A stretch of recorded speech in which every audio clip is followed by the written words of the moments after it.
There's nothing better than a really good backstory in a game. It adds depth and it gives your game a certain richness to boost the viewer's interest. So I decided to add some lore to the game to make my game much more excitable. But before I catch you up on the lore, let me tell you guys what has been happening in the past week and a half. To all the new viewers watching this video, I'm trying to make a hide-and-go-seek multiplayer strategy game with cute chameleons.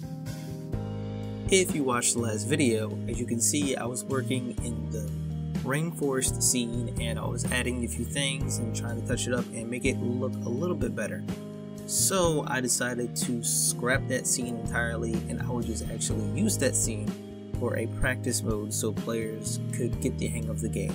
The reason I don't want to use that map layout is because some of the areas are just too narrow and I don't want any players being caught in any corners, so I wanted to expand the map a little bit and make it a little bit bigger to make it easier and more movable.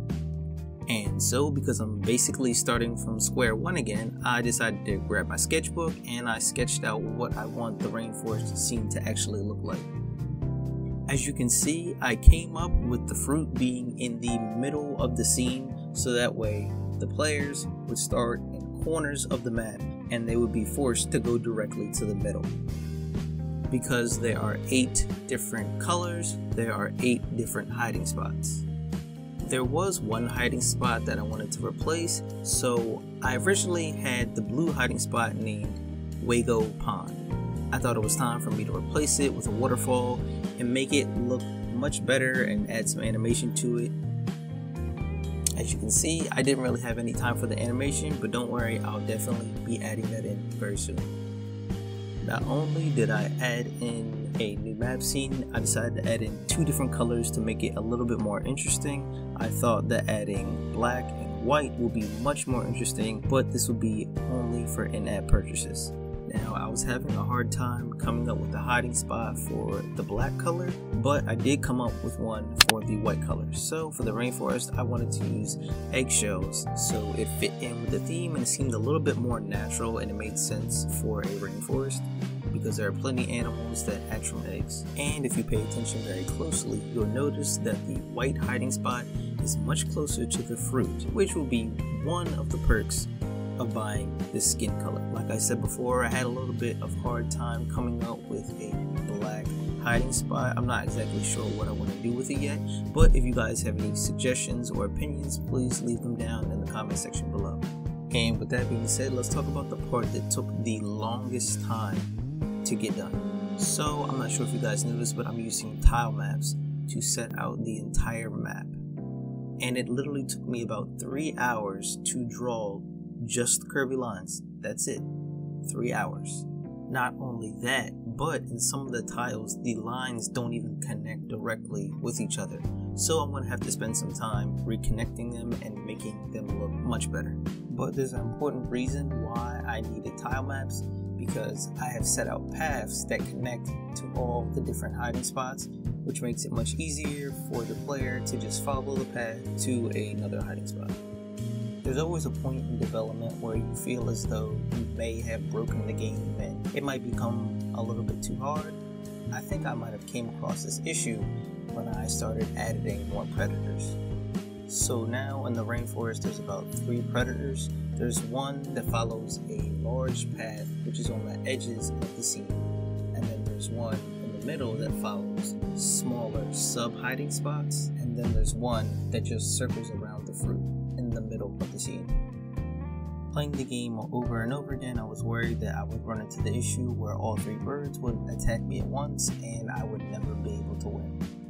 But I'm sure there's something I can fix easily by just resetting the patrol path that the predator is following by giving it a maximum distance. I was also thinking, should I give the player the ability to determine how difficult the match would be by setting a certain number of predators in the match? But that'll have to be something I think about in the future, so I won't just tinker with that mechanic just yet. And somehow I almost forgot another important factor. So I wanted to add in more hiding spots, and I'm calling these sub-hiding spots. They're much smaller, but it does make it easier for the player to hide in various parts of the map. The logic behind this is to not get captured so easily. Let's say that everybody knows that the yellow player has the fruit. Everybody will basically go to the yellow hiding spot and gang up on that player. I couldn't let that happen, so of course I had to add an extra hiding spot just to boost the difficulty in the game. So do you remember in the last video how I said I was gonna have to crank out my work production? So I actually started working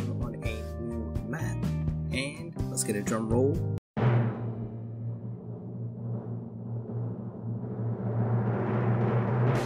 It's the desert. Yeah, I know, it's kind of dry and colorful all at the same time. So once again, I had to bring out my handy dandy sketchbook and start getting the juices flowing and ideas pumping through my brain, and I came up with this.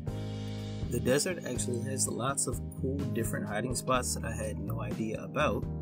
So in the desert, there's plenty of cactus, tumbleweeds, there's an oasis, there's also lupine, there's also desert paintbrush flowers, which is really interesting, desert mariposa lilies.